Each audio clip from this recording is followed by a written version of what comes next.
Namaste, viewers. I'm Vibhuti Jha. This is Jaipur Dialogue USA, and welcome to the show. Just as always, please like, subscribe, and support our channel and give your feedback. Now, today I wanted to talk about a remarkable phenomenon that has happened in American politics.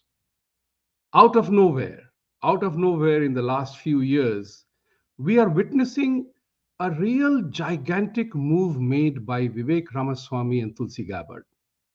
And in my opinion, these two young people, politicians, professionals, are emerging, or if have not already emerged, as the new role models for Indians everywhere. And when I say Indians, I mean all Indians, specifically for Hindus. What distinguishes Tulsi and Vivek vis-a-vis many other Indian Americans who are in American politics?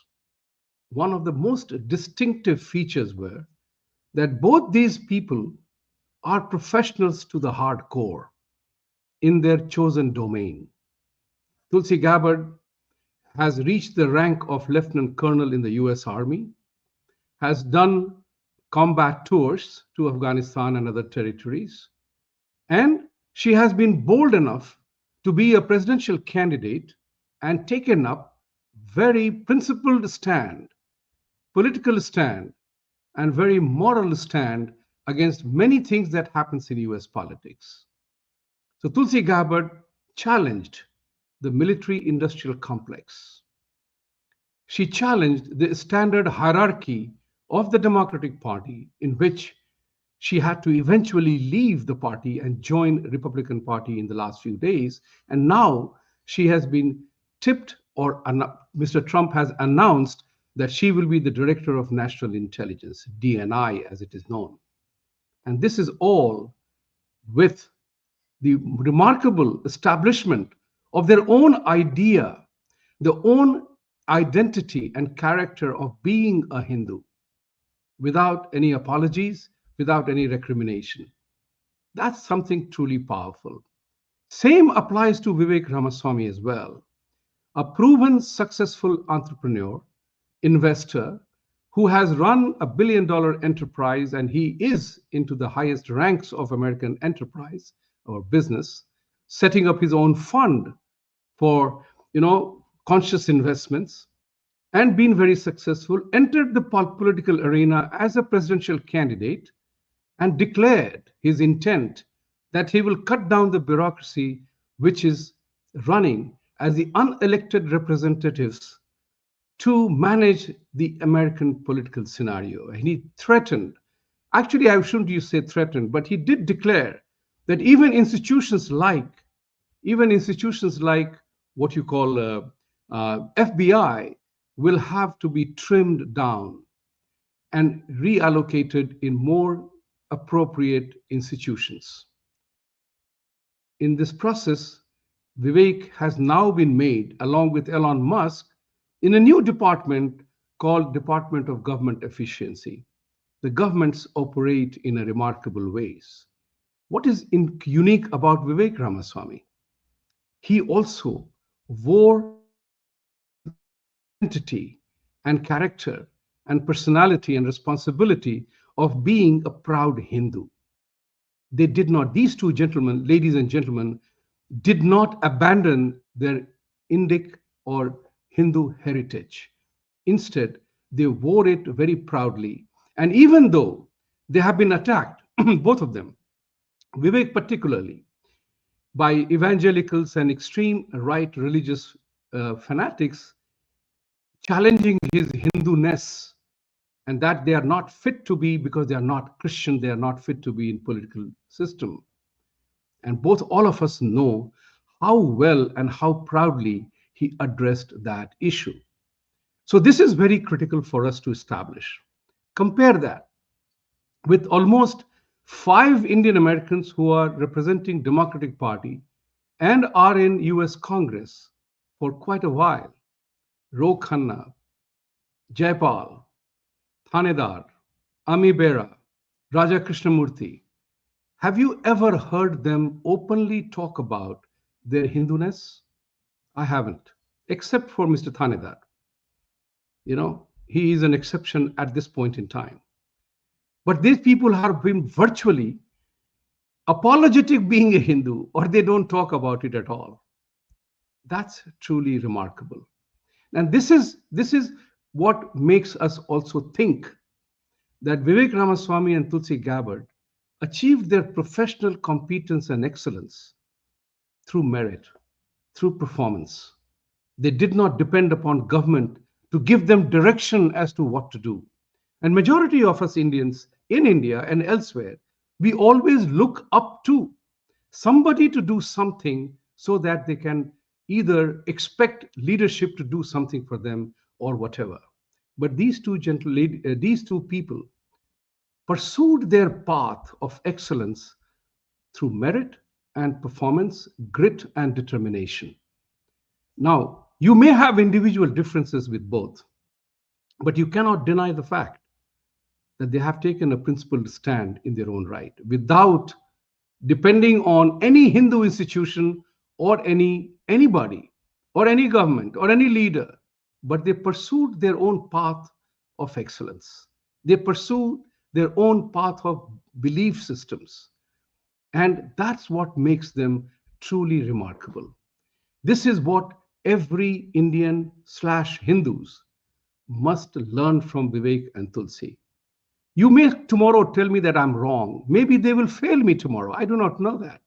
But as of now, these two have completely changed the dynamics of American politics, of being accepted by Donald Trump, the incumbent president, the president elect, to acknowledge and include them in his administration.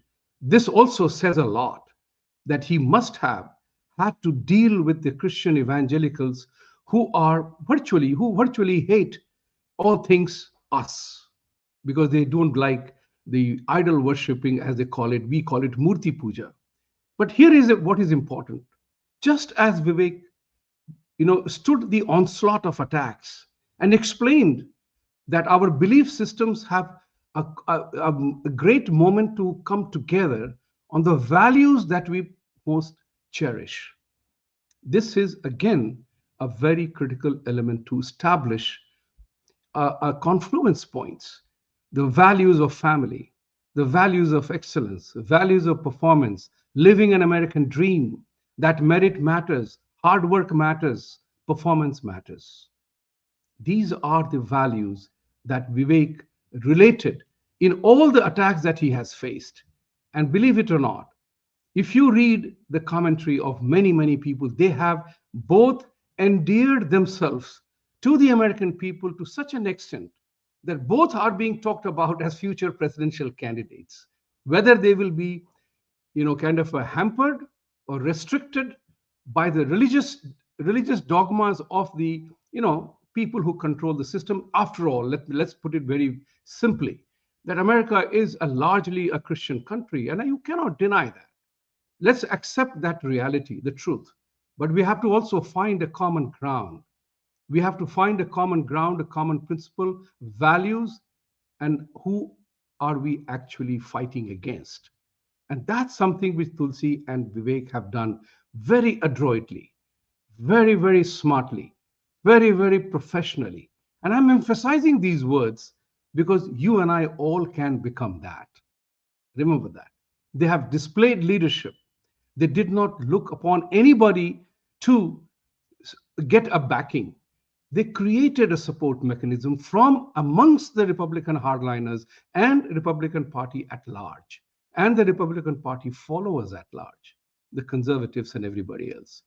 That's what I mean by saying that they have now assumed the role of new role models for all Indians and Hindus and people at large. Let's not get stuck in either religious identity of people. We are all human beings. That's what our religion and our faith, our dharma teaches us, that as God's creation, we are all equal. We all have the same nose, same eyes, same mouth, various body parts, brain that does things in a particular order. There is no difference. There is no difference and distinction or discrimination God made in giving us these biological elements. Is how we use it that defines us. And this is what is critical about Tulsi and Vivek both, that both have personified that as human beings, they make no distinction between one religion and the other, but they pursued their own path of dharma. And look at how Vivek withstood the attack of being a vegetarian or being a Hindu. He shrugged it off and proudly proclaimed himself to be a Hindu. This is what is important. Why I'm trying to emphasize that is majority of us Hindus remain apologetic about being who we are. Because the world is divided clearly between the Abrahamic faiths of Islam and Christianity. That's what it is. That's the reality.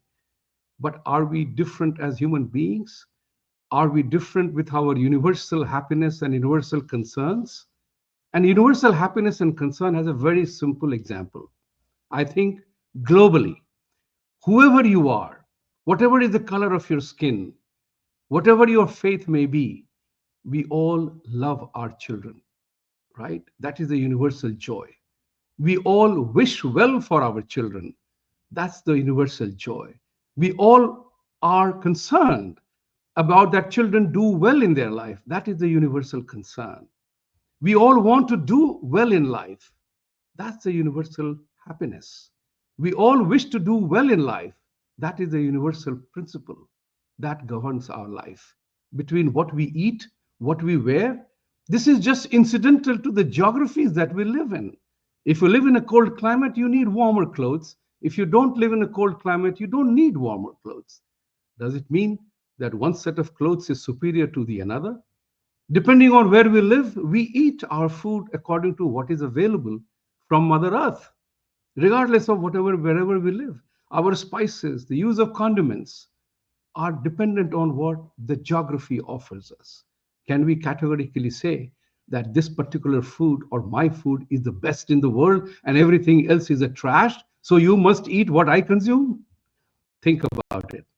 These two remarkable young people have shown us the path. They have not only shown us the path, they have shown the world a path to everybody, that everything that matters is our commitment, our individual identity, our purpose in life, and our commitment to excel and perform and do our best. That's all I want to say today, that Tulsi and Vivek have personified and exemplified their contributions. Let's respect and honor that. It's easy to criticize and be critical of somebody just because the way they are. But it's very difficult to recognize the talent, the ability, the commitment, and to the purpose that one lives with. Thank you very much for watching us. Please like, subscribe, and support our channel. And try to learn from the examples that they have set. With these words, I end today by saying, as always, Satyameva Jayate, truth must triumph. And for truth to triumph, we have to stand up and fight for it. Thank you very much for watching today.